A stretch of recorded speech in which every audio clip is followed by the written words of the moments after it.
Squish, do you want to be on the video? There we go. Hey, what's up everyone? Here we are today, a bit something different, not working on the car.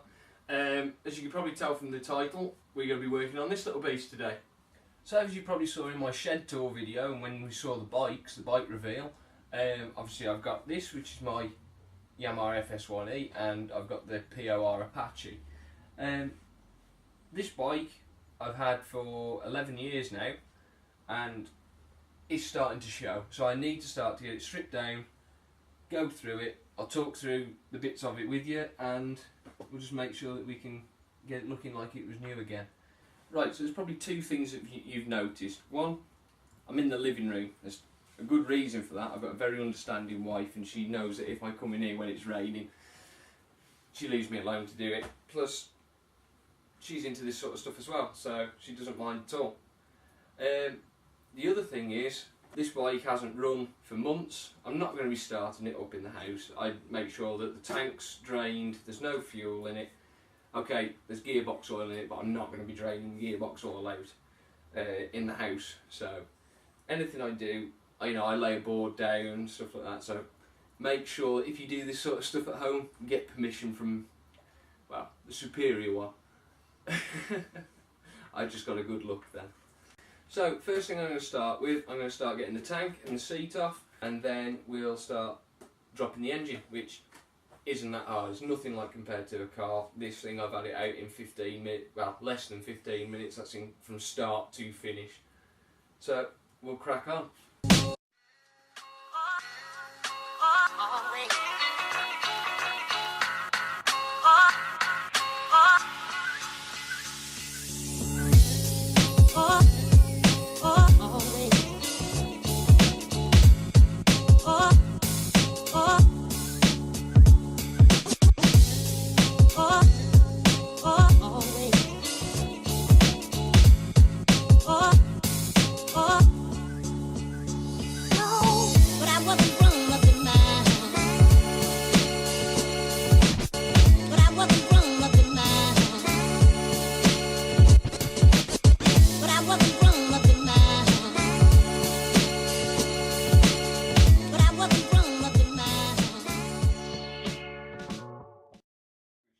Camera alone. Squishy, leave the camera alone. Come here. Come on.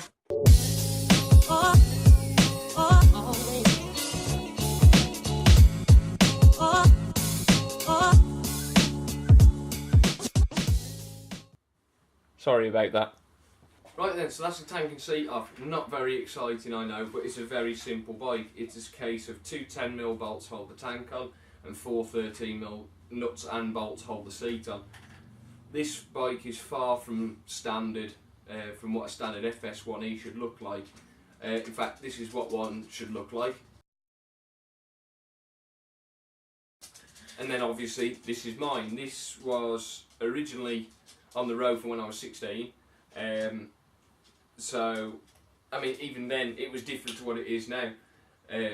I had nice chrome headlight on it. I had Ace bars, not clip-ons. I still had the same seat and tank and paint job, but obviously I had rear light indicators, number plate, and it had a different front end. This has all been done for racing. Now, a lot of people out there are going to say, why are you racing a 50cc? Well, why not? So there's a class for it. I thought it'd be fun. One of my close friends, John, he tuned the engine for me, and you would not believe the difference from standard to what it is now. It doesn't look much, it's not like a big GSX-R or anything like that, but this little thing has got some poke in it. Standard, they're about 4 horsepower. This, I haven't got exact figures, but from what it was produced and raced against, is competing with 14 horsepower, 15 horsepower bikes. With the right gearing, this thing will crack on 80 mile an hour plus. Not the typical, I've got an Aerox and I've put my mum's tights over the airbox and that's made it do 75 mile an hour. This is genuinely tuned. The front end has actually come out of a Honda H100S, because original fs1-e forks are crap. You might as well ride a pogo stick around a track. The clip-ons are homemade by me and my dad. Most of the clip-ons on our race bikes have got homemade clip-ons on because we can't get them with a small enough collar to go around these little 27mm forks, if I remember right. The wheels are out of a Suzuki. It's got a few mismatched bits on it. The tank is actually off an earlier fizzy. The seat was homemade. It's really looking rough now. That's what 6-7 years of racing it does. So this is why this needs to be done, and we'll discuss paint schemes and how it's going to look later in the video.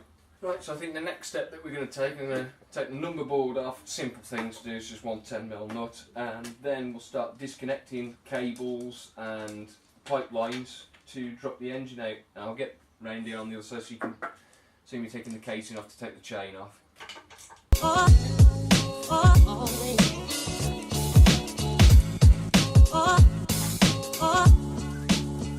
As simple as that.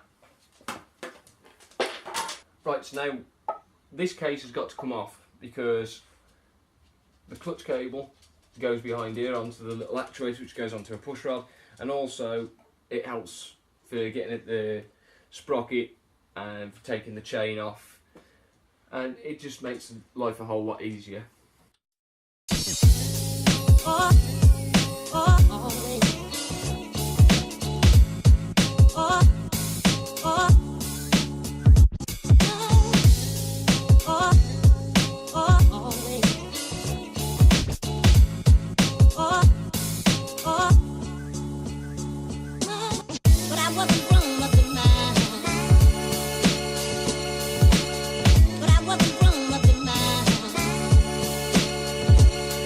On camera. Thank you. But I wasn't grown up in mine. But I wasn't grown up in mine.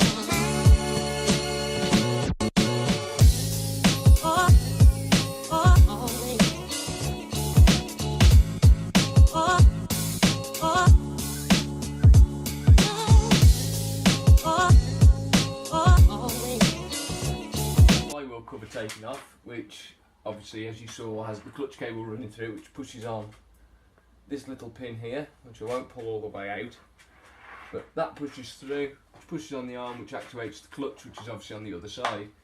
Now, because this engine's a two-stroke, obviously taking a casing off like this, no problem, there's no oil contained in it.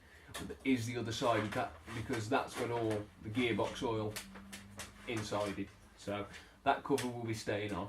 Right, so the next thing we'll be doing is taking the chain off. Now, it's a bit simpler than the other ones that are riveted. I haven't got to use a chain splitter. This has got a split link.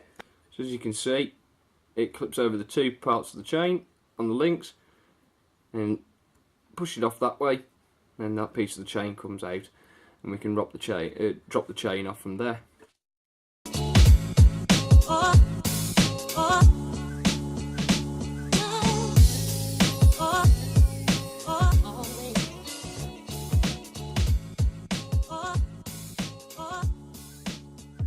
Now that we have the chain off, we're in a position where we can drop the engine. Might leave the wheels until very last because obviously I need to wheel it back outside, so that'll help me out no end.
This engine is very, very small and compact. I mean, the thing is, I don't know what to say, the size to compare it against, really. I mean, well, you look at the size of my hand, it's 2 hands. That's an official unit of measurement. It's 2 hands. I'm just waiting for all the comments to come in saying get a real bike, but I don't care.